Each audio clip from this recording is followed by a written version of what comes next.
الصلاة والسلام على رسول الله صلى الله عليه وعلى آله وأصحابه ومن والاه. السلام عليكم ورحمة الله تعالى وبركاته. تماشاگران عزیز گرامی، قبل از همه از خداوند عزوجل برای هر یکی شما عزت و برکت و سعادت و کامیابی های دائمی و خصوصا در تربیت فرزندان کامیابی و موفقیت ها با دعا از پروردگار تمنا میکنم. خداوند عزوجل در تمام کارهای خیر خصوصا در تربیت فرزندان کامیاب و موفق کند. موضوع امروزه ما درباره تربیت فرزند است. تربیت فرزند برای هر انسان تربیت فرزند برای هر انسانی، چه مسلمان چه غیر مسلمان، حتی خیلی مهم است. برای همین باید که انسان مسلمان خصوصا باید با تمام توانش باید سعی و تلاش کند تا اینکه در تربیت فرزندان کامیاب و موفق شود. یعنی فرزندی تربیت کرده ثروت و دارندگی هست که فنا نشونده است. بالا بسیاری در جوانی و در توانمندی و در دارندگی و در نیرومندی و در این و فرزند عموما اهمیت نمیدهند. بعدی که دیدن که پیر شدن، ناتوان شدن، فرزندو خدا کند که تربیت شده باشن که اون پدر و مادری پیر رو بالای چشم دیده بردارن. لیکن تجربه حیات زندگی اثبات کردگی است که یعنی فرزندی به تربیه هیچ وقت پروای پدر و مادری پیر ندارد. حتی میبرد در بی‌صاحبخانه میپرتوید، میگوید که چیز خب این یک نونخریزیاتی است. لیکن یعنی فرزندی تربیت کرده، فرزندی رو چنان تربیت کنی که دویم در ذهنش، در روح و روانش، در قلبش باشد که من اگر امروز پدر و مادرم رو احترام نکردم، خدمت نکردم، فرد و فرزندان من رو خور و ذلیل زیر پا میکنم. من اگر امروز پدر و مادرم احترام کنم، خدمت کنم، دعا بگیرم، فرد و فرزندان من و من خدمت میکنن. این یک طرفی واقعیتی در زندگی. طرفی دیگر باید در ذهن و روح و روان فرزندان باید هر پدر و مادر جای کند که احترام پدر و مادر، خدمت پدر و مادر، حتی چهرک شدن با نظر رحمت و با چهرک شده و لبخند زدن به پدر و مادر، این عبادت است. در نتیجه خدمت به پدر و مادر روزگی پروردگار و جنت رو از خود میکند. بسیار این مسئله خیلی مهم است. حالا طرف دیگری همین مسئله که چقدر تربیت فرزند مهم است، مؤسسه های تشخیصی و تحلیلی بین المللی چند توش نظرسنجی ها کردن، نظرپرسی کردن. زیاده از 200,000 عائله وقتی که از پدر و مادر میپرسن سعادتت در چیست، سعادت هر پدر و مادری در آنمون زن و فرزندان، خانه آباد، فرزندای تربیت کرده. 90% سعادت انسان در آنمون چی هست؟ فرزندانی تربیت کرده، خانه آباد، خانه آرام. خدا نشان ندهد در سن سال پیری وقتی که فرزندو تربیت کرده نباشن، قد یک پشه قدرت نکنن، هر انسان پشیمان می شود که چرا تربیت نکردم. دیگر این پشیمانی هیچ سود ندارد، هیچ فایده ندارد. تمام غیر از حسرت و ندامت و پشیمانی و انگشتی پشیمانی گزیدن دیگر هیچ فایده ندارد. چرا؟ به خاطر که تربیت فرزند سین سال دارد، وقت دارد. حتی یکی از دانشمندان اسلام پیش استادش می رود، می گوید که استاد من این شب فرزنددار شدم، حالا نصیحت هم کنید که فرزند رو چگونه تربیت کنم. استادش هم یکی از خیرتمندان و دانشمندان اسلام میگوید فرزندم شما دیر کردید. این فکر میکند که سوال رو نادرست فهمیده است. تکرارا میگوید که من این شب همین شب فرزنددار شدم، چیکار کنم که در تربیت فرزندم کامیاب شوم. استادش میگوید که شاگرد شما دیر کردید. تربیت فرزند از او وقتی انتخاب همسر شروع می شود.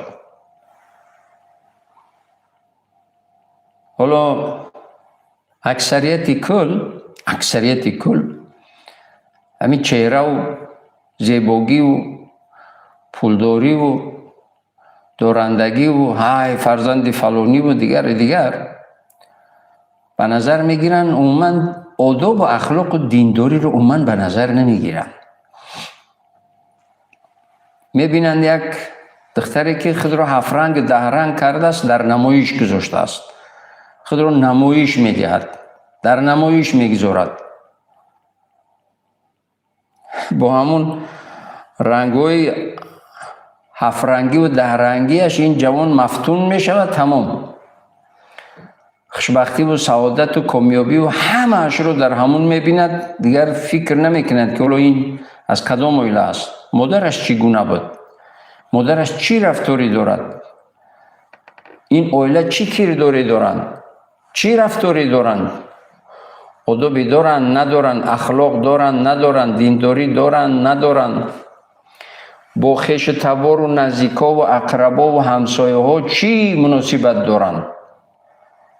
یا طرف دیگر، یا که جوانی رو که دیدن که دیگر خوب کار و فر و دیگر تمام فکر میکنن که تمام اکنم بخت من همین است، سعادت من همین است. دیگر عموما نمیسنجن، نمیبینن که همون جوان با مادرش چی مناسبت دارد، با خواهرش چی مناسبت دارد، با افراد عائله چی معامله دارد. از اونجا یعنی من همچون رئیس شورای علما به اصطلاح مردم مفتی جمهوری تاجیکستان از همه جوانا خواهش میکنم که در انتخاب همسر و شوهر خطا نکنید. بسیاری دانشمند اسلام انتخاب همسر رو به مانند این تکمه کرته میدونم. وقتی که اول تکمه اول اگر ناجا رفت تا آخر تکمه ها ناجا می رود، تا آخر تا پایان می رود که کجله است. تمام این بسیار مهم است در زندگی. حسن خوب است اگر که دیندار و با اخلاق باشد، خوب است، نوری علی نور.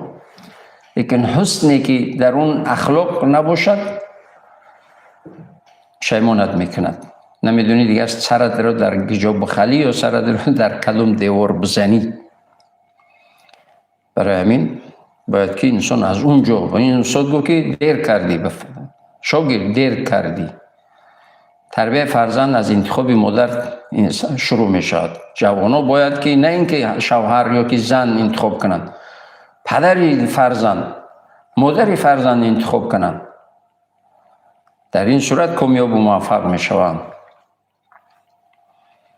نمی بینید ما حالا گاه از همون پیرانسال خانه ای که به صاحبان میبرن میپرتوین، خب که الحمدلله خدا خیر برکت کرد، پیشوای ملت و اعضای حکومت همه اونا رو با تمامی شرایط مهیا کردگی هستن، نوازش میکنن، لیکن نوازش و احترام فرزندان نمیرسد. حالا اونا رو میپرسیم که اما خود چی شد که چند فرزند؟ 5 فرزند. فرزندان خبر میگیرن نه، سالش قطعی نمیویم. خب چی شد که وردن پرداختن سراغت نمیکنن؟ این خیلی املا نپرس. یا ما هم بخاطر از هر حالت، از هر شخص، از هر وضعیت و کاری انسان یک پند اندر سبق میگیرد. ما نام شما رو هیچ گجا نمیگیریم که فلانی اکی فلانی در چنین کرد که چنین شد. نه، هیچ وقت. ما در به آبرویی هیچ کس نیستیم. هیچ مسلمان باید در به آبرویی هیچ کس باید نباشد. مسلمانی که در به آبرویی کسی باشد تلاش کند، خداوند او رو به آبرو میکند. مسلمانی که در به آبرویی برادرش یا خواهرش یا دیگرش باشد، اگر تلاش کند خودش به آبرو می شود. هیچ وقت در به آبرویی کسی نیستیم. لیکن وضعیت و واقعیت چی هست؟ چرا چنین؟ خیلی دوملا کم یک کشیدنی و یک نوشیدنی را از همه بالا دانستیم، از زن و فرزند. یک نوشیدنی و کشیدنی و فسق و فجور از زن و فرزند از همه بالا دانستیم. خب دیگر خلاصش همیشت، حالمون همیشت. برای همین باید که مسلمان دور فکر کند. حالا اون گفت که دیر کردی، بخاطر که در تربیه فرزند کامیاب شوی، مادری مناسب به پاک دامنی با عفت اختیار میکردی برای فرزندت. الحمدلله که اون قصه بسیار زنجیرهای حلقه های طلایی، یعنی همه پدر و بابا و فرزند و نبیره و همه اهل علم و دانشمند و تقوا و پرهیزگار و خیرتمند و صاحب کتاب و دیگر. لیکن ببینید که این برای بسیار یک قصه پندآمیز برای دیگران هست. برای همین مسلمان باید که قبل از همه مادری فرزند اختیار کند، انتخاب کند. جوانی مسلمان باید پدری فرزند انتخاب کند، اختیار کند که در فکر تربیه فرزند. در اصل ازدواج در اسلام به خاطر شهوترانی نیست.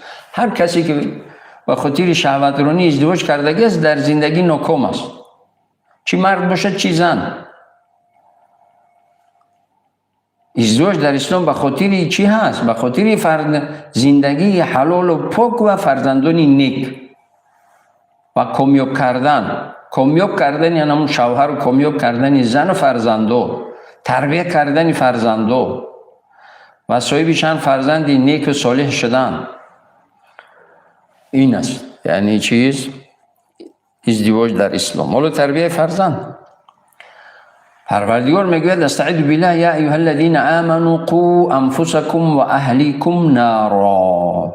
اون کسانی که ایمان آورده اید، شما خود و فرزندان و اهل خانواده اتون را از آتش جهنم نجات بدهید.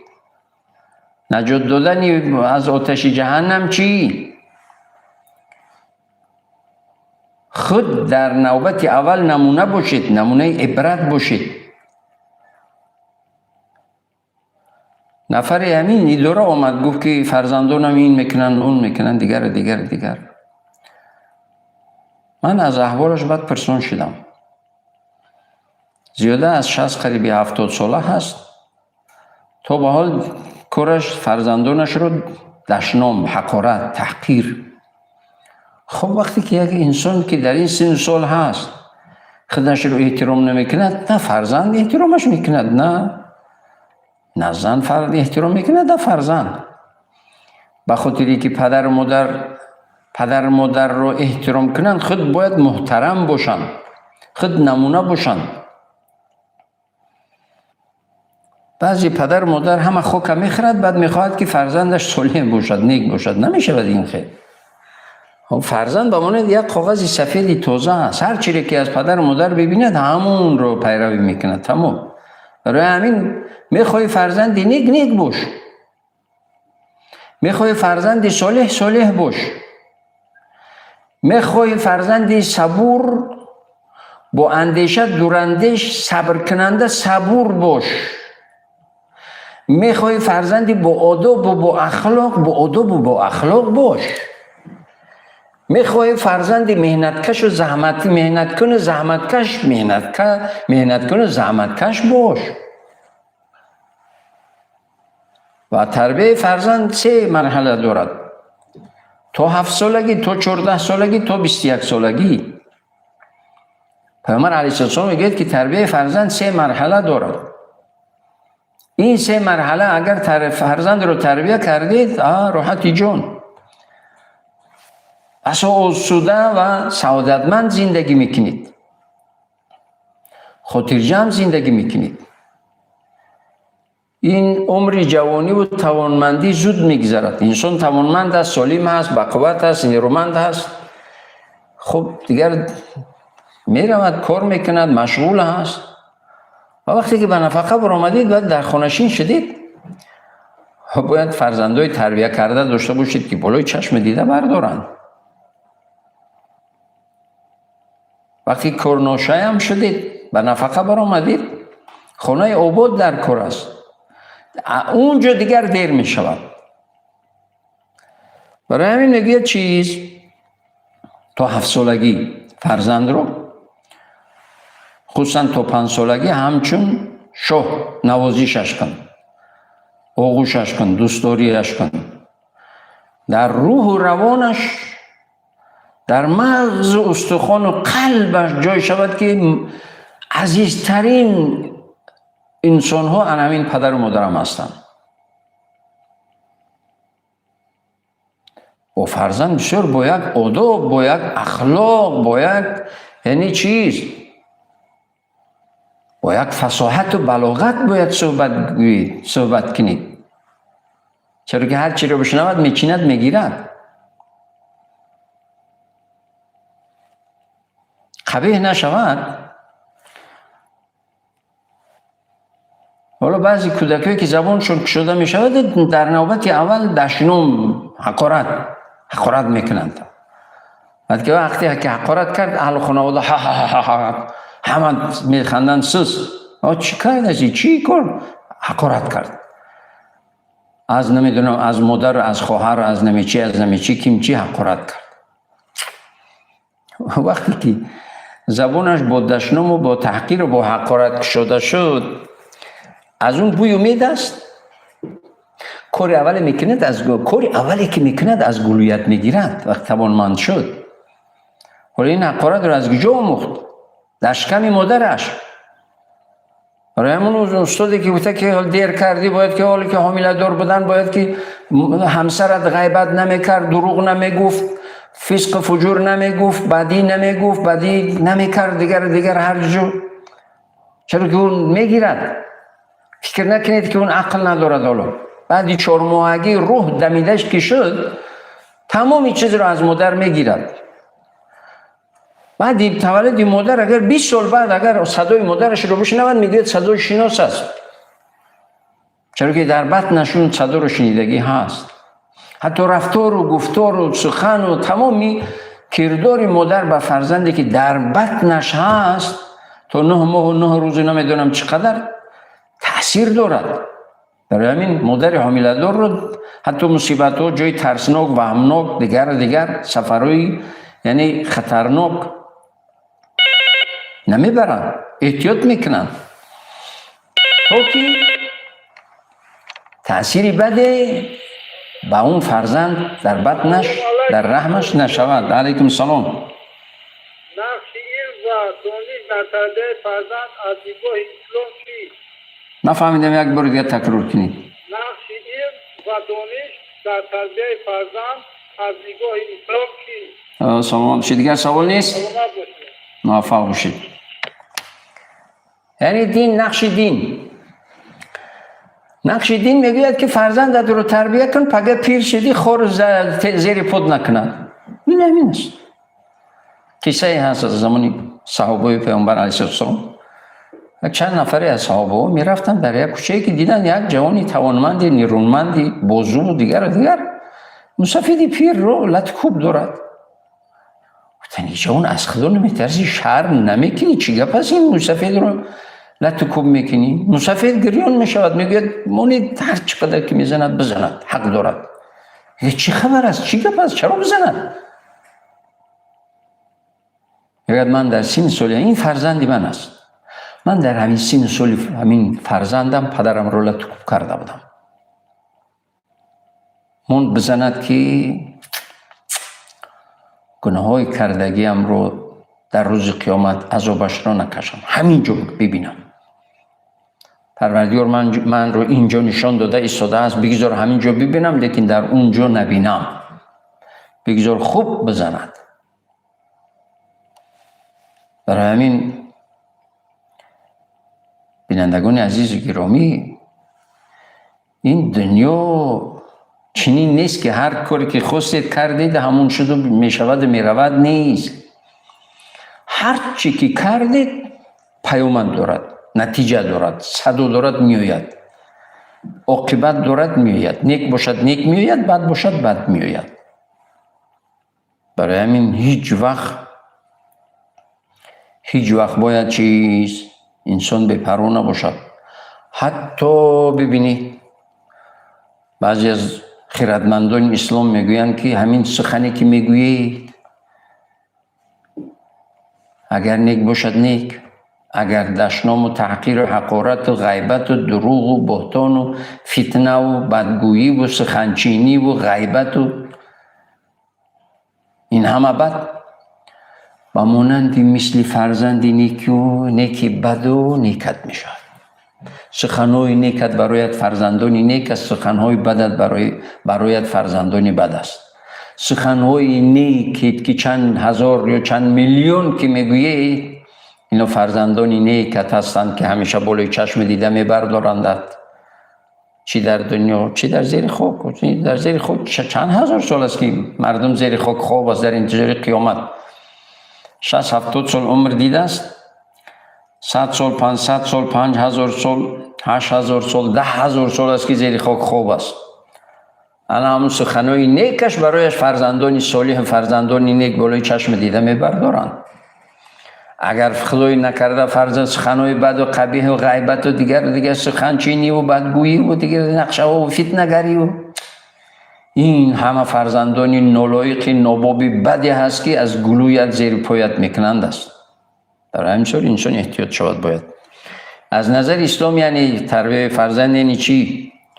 پیامبر علیه السلام میگه که من جاءه اولاده فانزلهم فی المدرسه اوجب علیه الجنه.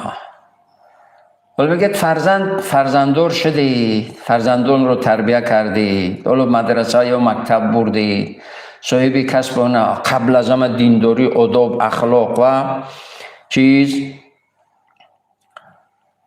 تعلیم و تربیت این همه کردید، اوجب علیه الجنه، بر اون جنت واجب می شود. جنت رو از خود میکند در عوض تربیه فرزندش، در عوض آداب و اخلاق فرزندش، در عوض آموختن کسب و هنرش، در نتیجه صرف و خرجش که برای فرزندش مواد درسی و مکتبی و میبرد و مکتب یعنی چیکار میکند، میخوناند و هم آداب و هم اخلاق و هم دینداری و هم کسب و هنر و متخصص شدن و دیگر این همه رو میکند. یعنی چی؟ در عوضش واجب می شود جنت برای این گونه پدر و مادری که فرزندان رو تربیت میکند. حالا اگر فرزند رو تربیت نکند چی؟ بی پروا باشد، پروا نکند، متاسفانه حالا گوه میشنویم خب کم اندک هم باشن، کم هم باشن، دانه دانه هم باشن هستن که فرزند رو صبح بیرون میکند میگوید که برا بگو چند سامانه بگی بیار نبه. الو سلام علیکم. اگر نه افتی نه یو. علیکم سلام. استاد گرامی یک سوال داشتیم. مرحبا. همین نقشی مثلا ما پدر و مادرها در آینده فرزند چی اهمیت دارد استاد؟ مثلا تا چه اندازه میتواند تأثیر رساند برای آینده فرزند؟ سلام بشه دیگه سوال نیست؟ نه سوال ندارم رحمت شده. خدا خیر برکت موفق باشید. یعنی مقام پدر و مادر فرزند رو 100 کتاب دادید که در دروغ نگفتن بخون. 100 کتاب رو خوند که دروغ نگو. برای میشد 100 کتاب رو از اول تا با آخر خوند که دروغ گفتن یعنی کثرتی دارد، نحسی دارد، بی‌برکتی دارد، خوری دارد، زوری دارد، ذلیلی دارد، یعنی ناکامی دارد، بدبختی دارد. خب 100 کتاب رو خوند. بعد برای میشد بعد در کت شد. بعد بگوی که برای بچم بگوی که بابام نیست یا پدرم نیست. این 100 کتاب خوندگیش برباد، بر هم خورد، تمام. برای همین یعنی پدر و مادر یعنی باید خود نمونه باشن. فرزند تربیت فرزند آسان است. بینندگان عزیز گرامی، مادامی که پدر و مادر نمونه باشن. در اول صحبت گفتم که اون پدر و مادر تمام خاک میخورد، بعد میخواهد که فرزندش نیک باشد. نه، و فرزندی نیک میخواهید نیک باشید، فرزندی با آداب میخواهید با آداب باشید، فرزندی صالح میخواهید صالح باشید، فرزندی مصلح میخواهید مصلح باشید، فرزندی راست قول میخواهید راست قول باشید، فرزندی فتنه‌گر نمیخواهید فتنه‌گری نکنید.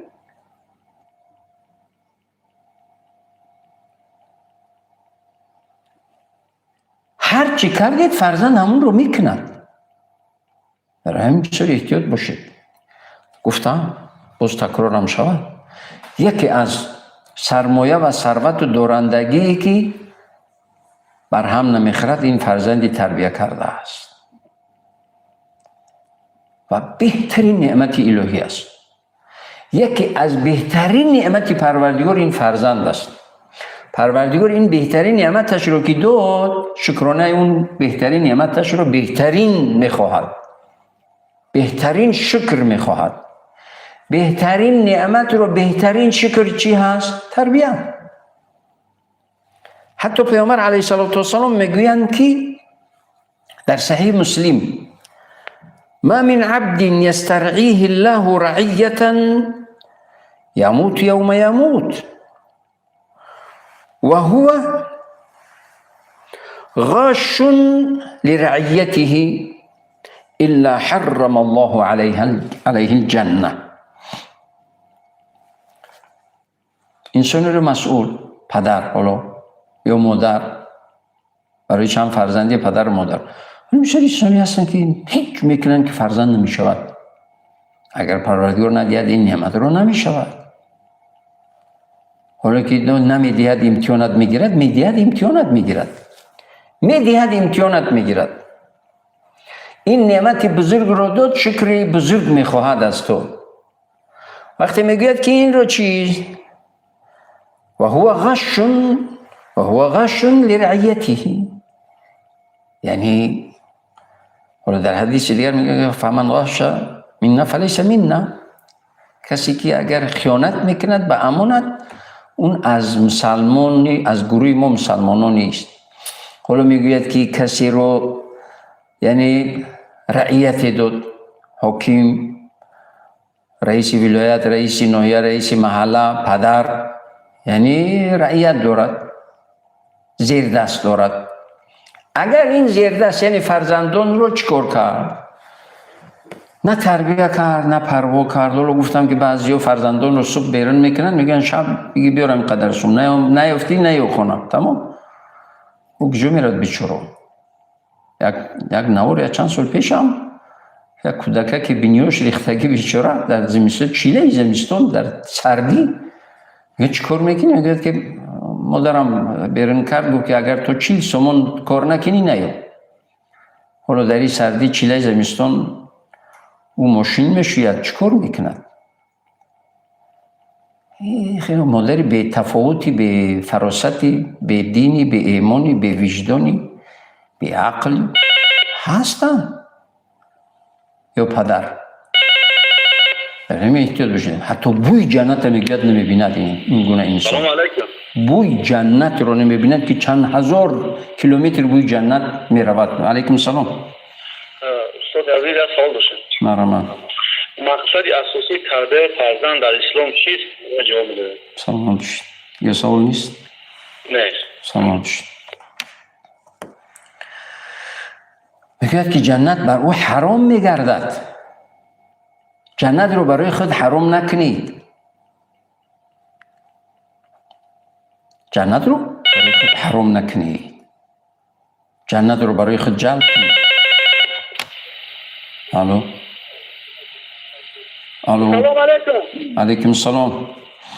حضرت جان همه چی کنه فرزنده رو از گروه من کنیم؟ از چیز؟ توصیه توسط. از چی منع کنید؟ الو. خب خب حالا یعنی حالا گو که چیونه فرزند رو تربیه کنیم. خود نمونه باشید فرزند تربیه میشه. تمام. وقتی که انسان خود نمونه شود برای فرزندان، صبح بر وقت بخیزید، نماز صبح بخونید، آغاز معامله و ملاقاتتون رو با پروردگار خالق کون و مکان و تمامی موجودات شروع کنید. اهل خانواده فرزندان رو بیدار کنید. همه این معامله و ملاقات و مناسبت اول رو با پروردگار کنند یک جویا. بعد سر یک دسترخوان بشینید، پلاچوی با هم بگیرید. این بسیار در تربیه فرزند مهم است. حتی همون پدر و مادرایی که فرهنگ و یا که معرفت و یا که علم و معرفت هم نداشته باشن یک جای بشینن، بعد مادر به همون استیل و به همون لهجه خودش بچه جان احتیاط کن، او کار میره، مکتب میره، خصوصا دخترکش باشد، خب کار برود، خود دانشگاه برود، خب مکتب برود، بچه جان دختر جان احتیاط کن، شرمنده هم نکن، خجالت هم نکن. خب اگر خانه می روی و خانه را خراب نکن، تلخ نکن، زندگی اونا رو از خودت تلخ نکن، احتیاط باش از اینجا، از حالا خود دانشگاه برود، درس خب مکتب صنف بالایی. نمی بینیم در صنف بالایی در مکتب و بعضی حالتو بسیار دل رشک کننده است، جگر رشک کننده است. این شبکه ها و تیلی سریال ها همه رو فساد کرده ایستادن. برای همین باید که برای فرزند دوست، حتی که با نرخ گران باید که برای فرزند دوست و دوگانه خوب بخرید. برای فرزندو رفیق و دوگانه خوب رو بخرید تا اینکه گمراه نشوند، معتاد نشوند. حالا اون تبلیت‌ها یا که قرص چیزای سینتتیکی یا که کریستالی و نمیدونم کیم چی بلاهای صد آفت صد بلا برآمدگی است در این زمانی، در همین حال حاضری ما و شما، در همین عصر و زمانی ما و شما. غیر از این تلی سریال با یک موسیقی ها یک کنایه را نشان میدهد که یک عشق ورزی و دیگه، این همه شیطانگری است، نکن کردن مسلمان است، از بین بردن نظام عائله و تربیت فرزند است. احتیاط کنید. بعضی از تلی سریال رو چطور که میگویند یک زن رو نشان میدهد کر و فر و زیباییش قطعی بعد 4-5 تا بوی فرند شوهر، 4-5 شوهر قطعی زندگی دارد، قهرمان این کینو همون است.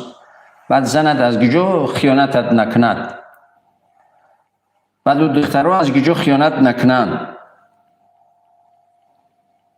همون رو اون قهرمان در ذهنش اون قهرمان میشینه. تمام میگه زندگی ان همین است. فکر میکند که همون کینو زندگی است، اون کینو هست، اون خیال هست که میخواد تو رو بدبخت کنه. همین است خیال و ایدئولوژیا و تشویق و ترغیب و فرهنگی بیگانه هست که میخواد تو رو بدبخت کنه.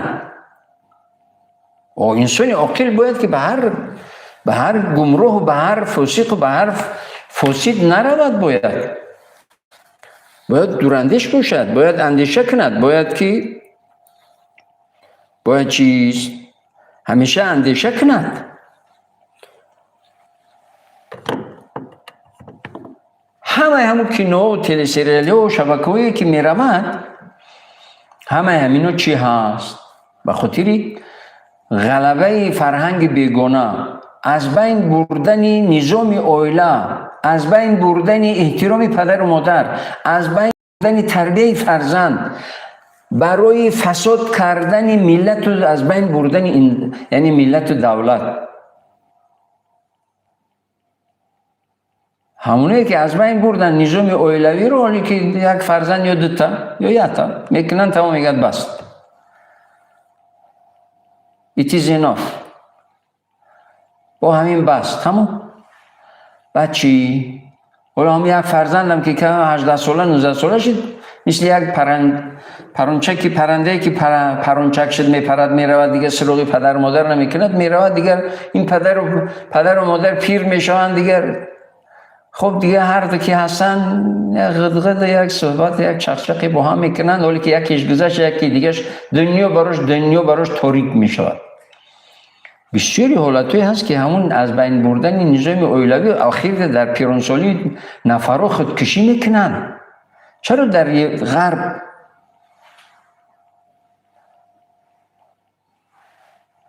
مردم میبرن فرزندانشون رو در مسجدها و مدرسه های اسلامی میگذارن که این فرزند من رو شما تربیت کنید؟ میگن مسلمان است؟ نه. خود مسلمان هستی؟ نه. و چرا آوردی نباشد مسلمان نباشد؟ جای مسلمان ها هست. چرا آوردی؟ میگه من میبینم که اویلای مسلمان هر چقدر که پدر و مادر پیر شدند از پیشونی و از توریسه و از دستان پدر و مادر بوسه میکنن، احترام میکنن، بالای چشم دیدن میبردارن. در ما باشند یعنی میپرتوین میروند، حالا که یکیش با هم هست که یکیش مرد یکی دیگهش میمرد میپشد بو میگیرند، بعد حکومت میاد میبردش. علیکم سلام. سوزون خوب هستین؟ الحمدلله فضل خدا سلام. رحمت سوزون که بهترین برنامه ها رو پیشکش ما گردونین، ما بسیار خوشحال هستیم. سوز مهربان. سلام. سوز یک سوال داشتیم.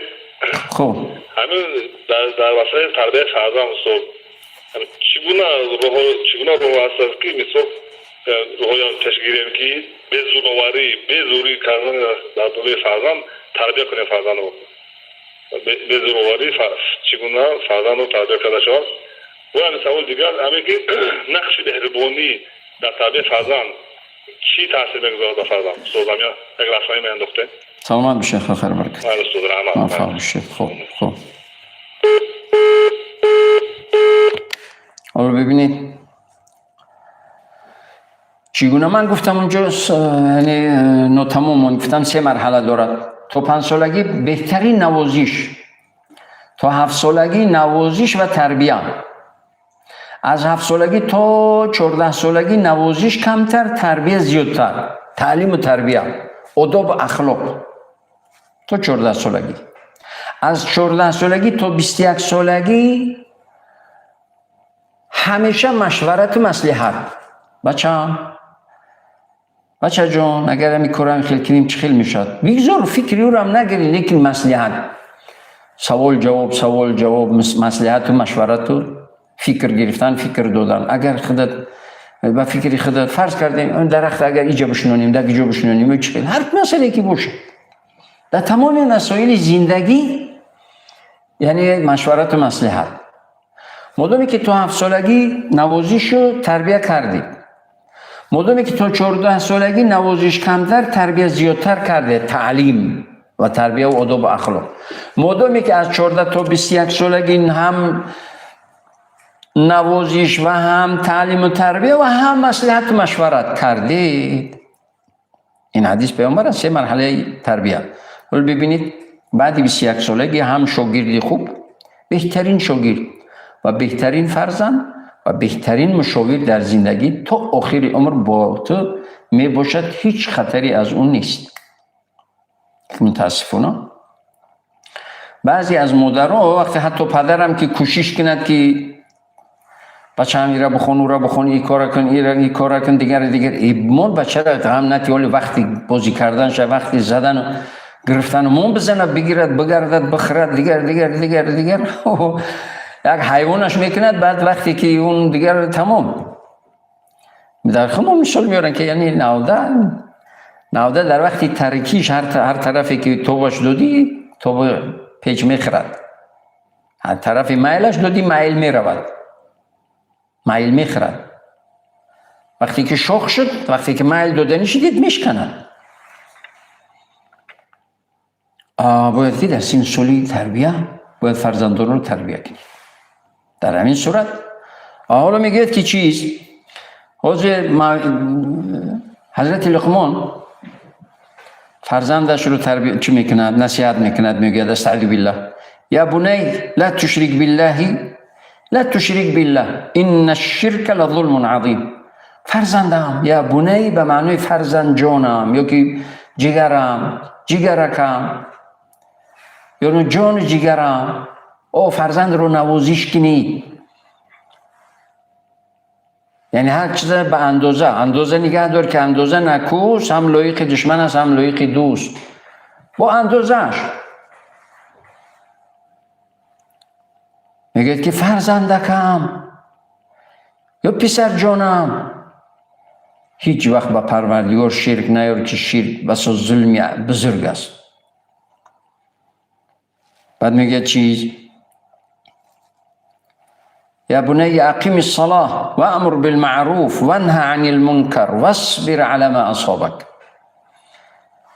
بچه جان، بچه جانم، نماز برپا کن، امر به معروف کن، نهی از منکر کن و صبر کن بر چیز مشکلی و مشقت های زندگی. صبر داشته باش، صبر داشته باش. چرا که صبر وقتی که حالا چرا میگه که نماز رو بخون، عبادت کن، یعنی همیشه به کار خیر دلالت کن و از کار بد خود رو نگه بدار و دیگران رو هم نگه بدار و صبر داشته باش. صبر این نصف ایمان است. وقتی که انسان صبر میکند تمام مشکلی ها رو به آسانی پسی سر میکند و تمام مشکلی زندگی به مانند بیماری است که بیماری یک مدتی دارد میگذرد. حالا زکام است، دندان درد است، سر درد است، گوش درد است، هر چی که باشه یک مهلتی دارد، اون مهلتش میگذرد، تمام باز صحت میشوید. مشکلی زندگی هم همین است. بگذار 5 سال هم باشد، 10 سال هم باشد. یکی از دوستا یک چند تا برادرای دو هستن، همه صاحب کار، هم موفق، گوگو او به دیدش میریزد. میگه تو وقتی پدرم بودن ما یعنی از کم بیزاعت ترین عائله بودیم. حتی چای سحری شکر نمیافتیم که در چایمون چای رو شیرین بخوریم. 3 ماه میشد که در ما روغن نبود که دیگه ما بجوشد. لیکن با لقمه حلال با همین مشقت و مهنت پدر همه ما رو تربیه کرده، خدا رحمتش کنه. هیچ راحتی از این دنیا ندید و از این دنیا رفت. گفت یک بار اول هم پرسید که یعنی قربانی کنم به نامش. میشه. من گفتم که برادری عزیز، راحت رو آن همون کردگی است. آن همون پدرت راحتی اساسی رو همون کردگی است. با همون مشقت و با لقمه حلال شما رو تربیه کرد. ببینید همه اکد و درست صاحب کار موفق، اینقدر احسان و نیکی، اینقدر در آبادکاری، در راه و باغ و نمیدونم مکتب و مسجد، در تمامی کارهای جمعیتی سهم گذاشتن، این همه همون مهنت لقمه حلال، همون پدر مهنت و زحمت همون پدرت است که شما این همه کامیابی ما فکر نکنید. از شما دانشمندتر، از شما عالمتر، از شما توانمندتر، از شما زیرکتر پر است، لیکن یک روزه خوردنش دارد یا ندارد. او قدر کنید، دعا کنید، دعا بگویید. نمیگه که ما دویم به خدا هم در هر وقت که میشینیم یک به نیکی یاد میاریم که این پدر هر چقدر زحمت کشیدن، چقدر یک دوچرخه قطی و سفید در خنکی ها و گرمی ها بیچاره میرفتن، میگوید کار میکردند و میآمدند. یعنی این همه رو انجام میدادن. برای همین فرزندان رو هم اول پیامبر علیه السلام میگن که چیز انما بعثت لیتمم مکارم الاخلاق. یکی از هدفهای اساسی من به اتمام را به کمال رسانیدن آداب اخلاق است. به کمالات رسانیدن آداب اخلاق است. فرزندان رو آداب اخلاق بآموزانید. حالا گفتن که مادر وقتی که دخترش دانشگاه یا که مکتب میرود، بچه‌ام خجالت هم نکنی، آداب اخلاق، پاکدامنیت، این همه رعایت کن. فردا که رفتی خانه کسی، آدابت باشد، اخلاقت باشد، عفتت باشد، پاکدامنیت باشد، حیات باشد. زیباترین زنی روی دنیا در شکل نیست، شکل شاید تو نکاح هست. زیباترین زنی دنیا و زنی مسلمان با حیاترین زنی مسلمان است. هر چقدر زن با حیا شد اونقدر زیباتر میشه. هر چقدر به حیا شد زن، اگر زیباترین در چهره هم باشد منفورترین زن است. زنی به حیا منفورترین زن است که نفرم شوهرش نفرت دارد. قصه بعدی در فکرم اومد نگویم نسبت یک زیباترین زن که میگه در یک اتوبوس نشسته است، یکیش یک طرف یکیش طرف، یا مردی میبیند میگه اوه این زن این قضیه باز اگر ایره داشته باشی دنیا را داری. میگه من شوهر همون زنم، یعنی همین دنیا برام دوزخ شدگی است، همین دنیا برایم جهنم است. گپ سری زیبایی نمی رود. حیا، آداب، اخلاق. برای همین اگر میخوایم زندگی خوب، ثروتی بی پایان، حتی در اون زیر خاک غریب و ناکام و بدبخت نشدن، اونو گفتیم که چیز حرم الله علیه الجنه. حتی که فرزندان بی تربیت در اینجا بعضی گوه میبینیم میگه خیلی ما بی تربیت موندیم، پدر اهمیت ندادن، پدرم با ما کیف صفای خود مشغول بودن، ما هیچ تربیت و تعلیم نگرفتیم. خب دیگر متاسفانه بدبختانه ولی کار کنیم که فرزندانم تربیت کنم. ببینید یعنی نفرت هستیم. خب در ظاهر که یک رحمت مغفرت برای این پدری ناکامش یا که تربیت نکردهش، بی اهمیتش، غافلش، یک رحمت مغفرت میگوید، لیکن در عمق قلبش یعنی چیز نفرت دارد که ما رو تربیت نکرد. حتی در قیامت وقتی که میبیند که جایش جهنم است، بعد میگه پروردگار هم پدر و مادری من رو دوچند عذاب کن. میگه برای چی؟ میگه آخه اون من رو تربیت نکرد، در سن سال تربیت من رو تربیت نکرد، حالا که اون رو دوچند عذاب کن که وظیفه‌اش رو ادا نکرد، هم خود و هم من رو چیز بدبختی دنیا و آخرت کرد. برای همین باید که فرزندان رو تربیت کنیم. حتی خداوند عزوجل در سوره انفال میگوید استعیذوا بالله فاتقوا الله و اصلحوا ذات بینکم و اطیعوا الله و رسوله ان کنتم مؤمنین. شما عدالت کنید بین فرزندان، عدالت کنید، یکی دیگرش برتر ندونید، همه رو یکسان، مگر اینکه میبینید که یکیش قابلیتی کاری دارد، یکیش قابلیتی ذهنی دارد. در اینجا یعنی هر یک قابلیت رو به نظر گرفتن صرف و خرج درست، لیکن در عموم باید که بین فرزندان عدالت باید باشد. و در اینجا برنامه ما با پایان میرسد. وقتی جدا شده با پایان میرسد، از خداوند عزوجل برای همه شما کامیابی ها و سعادتمندی ها و آسودگی ها و خصوصا در تربیت فرزند کامیابی و موفقیت میخواهم. خداوند عزوجل کامیاب و موفق کند و به همه ما و شما فرزندان صالح، فرزندان مصلح، فرزندان دانشمند، فرزندان خیرتمند، نابغه ها نصیب روزی بگرداند که کشور ما امروز به شهروندانی نابغه و دانشمند نیاز دارد. و فرزندان رو تربیت کنید، ترس خدا، تقوای خدا، ثواب و عقبال، کاری خیر نیک، این همه رو تلقین کنید، در روح و روانشان جای کنید و دوست داشتن وطن، خدمت وطن، فداکاری برای وطن، حمایه از وطن، سینه سپر کردن برای به خاطر وطن، این همه رو دوست داشتن پیشوای ملت. ما دوست داشتن پیشوای ملت به خاطر میگیم که ملت دائم سرجم و متحد موفق باشد، این است مقصد. حالا اونایی که گیج میکنن و فتنه اندازی میکنن ملت رو پراکنده و پریشان و بدبخت میکنن. احتیاط باشید، با گفته های اون فتنه‌گرا نروید که اونا نمیدونم با کدام عقل و فراست و کدام غرض، خب دیگر اونا وابسته هستن از کسی از جهتی. برای همین هیچ وقت پراکندگی ملت، فتنه انگیزی، فتنه‌گر مثل یک شیطان است. خداوند عزوجل بالای و غضب کردگی است که فتنه انگیزی میکنه، باید که در حذر باشید.